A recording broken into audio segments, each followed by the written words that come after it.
नमस्कार, आप देख रहे हैं टीटीआई न्यूज और टीटीआई न्यूज पर इस वक्त हम आपको दे रहे हैं अपडेट धर्मनगरी वृंदावन में हुए धार्मिक कृत्य। आपको पता ही है कि वृंदावन के केशव धाम चौकी क्षेत्र में एक रशियन महिला के साथ सामूहिक अश्लीलता का मामला प्रकाश में आया है, जिसकी जानकारी हमने आपको दी है। अब उसमें इस वक्त क्या कुछ चल रहा है, इसकी जानकारी के लिए हमसे जुड़ चुके हैं हमारे साथी विकास अग्रवाल। जी विकास जी, आपसे जाने हम कि क्या कुछ नया अपडेट है इस प्रकरण में, प्रकाश डालते हुए पूरे प्रकरण पर। योगी जी, आपको बता दूं कि ये रशियन मूल की महिला है, जिसने भारतीय मूल के एक व्यक्ति के साथ शादी की और वृंदावन में भजन पूजन आदि करके अपना जीवन यापन कर रही है। कुछ लोगों ने 2 तारीख की घटना बताई गई है। ये केशव धाम पुलिस चौकी के क्षेत्र में आती है। वहाँ ये अपने घर में अकेली थी। उस समय इसके पति थे नहीं, तो कुछ लोग, करीब आधा दर्जन लोग घर में आए और उसके ससुर के बारे में पूछने लगे।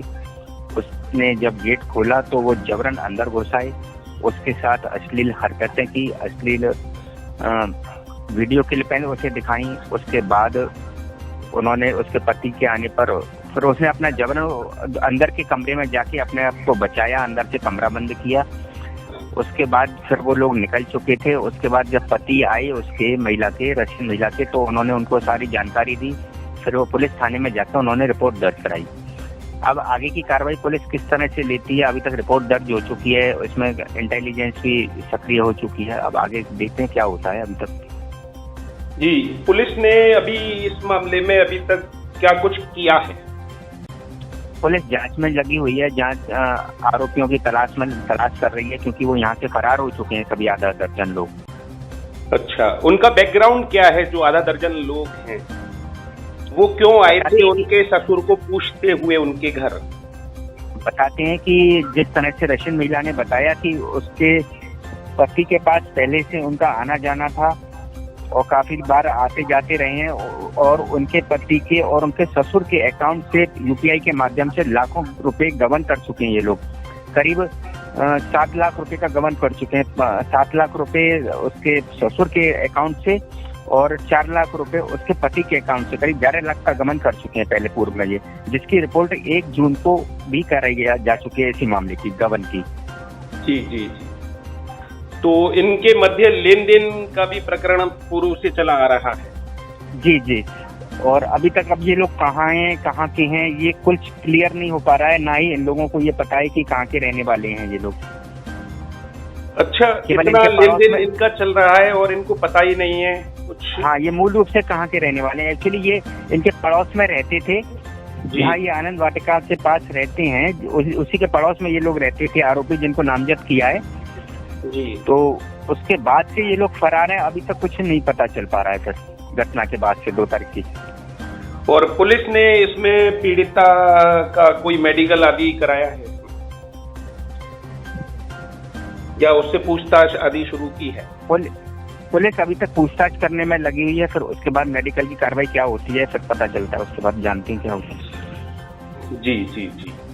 बहरहाल आप इस मामले पर पूरी नजर बनाए रहिए और जो भी अपडेट हो उसके बारे में भी हमें अवगत कराइए, और जिससे कि हम अपने दर्शकों को इस पूरे मामले की अधिकतम जानकारी दे सकें। ये थे हमारे साथी विकास अग्रवाल, वृंदावन से दे रहे थे जानकारी धर्मनगरी में हुए अधार्मिक कृत्य की।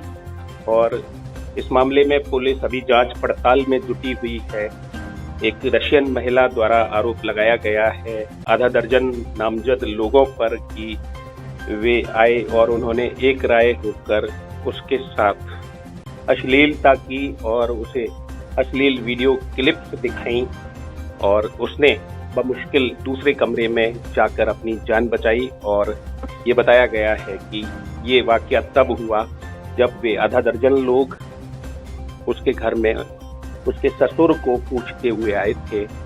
रशियन महिला ने भारतीय मूल के एक व्यक्ति के साथ यहाँ पर शादी की है और वो सपरिवार यहाँ पर रह रही है। उसने रिपोर्ट में इस बात का भी उल्लेख किया है कि आरोपियों ने उसे धमकी दी थी कि यदि उसने इस मामले की शिकायत पुलिस से की तो वे उसके पूरे परिवार को जान से मार देंगे।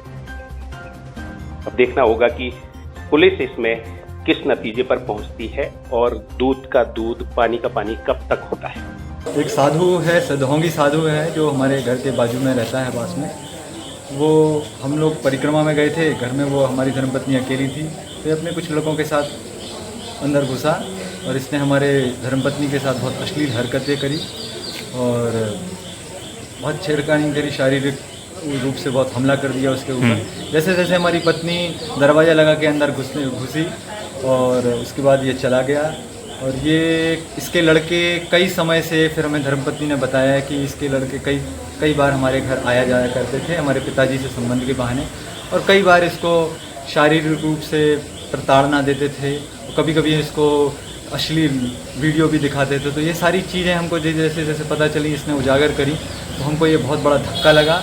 और ये ढोंगी रूप से जो सुदर्शन दास है, ये इसका पकड़ा जाना बहुत ज़रूरी है। और हम चाहते हैं कि ये न केवल हमारा वो जुल्मी है, ये पूरे सनातन धर्म हिंदू समाज का जुल्मी है। ये पता नहीं कहाँ कहाँ किस किस के साथ क्या हरकत करेगा, तो इसको पकड़ा जाए। और सभी लोग कोशिश करें कि इसका फ़ोटो वीडियो देख के इसको कहीं ना कहीं से पकड़ें, जिससे और किसी के साथ ये हरकत। कब की घटना है ये अभी 3-4 दिन पुरानी घटना है। और जो पत्नी है वो आपकी विदेशी हैं? हाँ, ये रशियन है। तो आज आपने पुलिस को तहरीर दे दी? हाँ, तहरीर हम क्या कह रही है पुलिस? पुलिस बस जस्ट FIR अभी देने वाली है, और बस अब ये कार्रवाई इतनी ज़ोर से होगी कि ये भगवान ने चाहा तो ये शीघ्र पकड़ा जाएगा।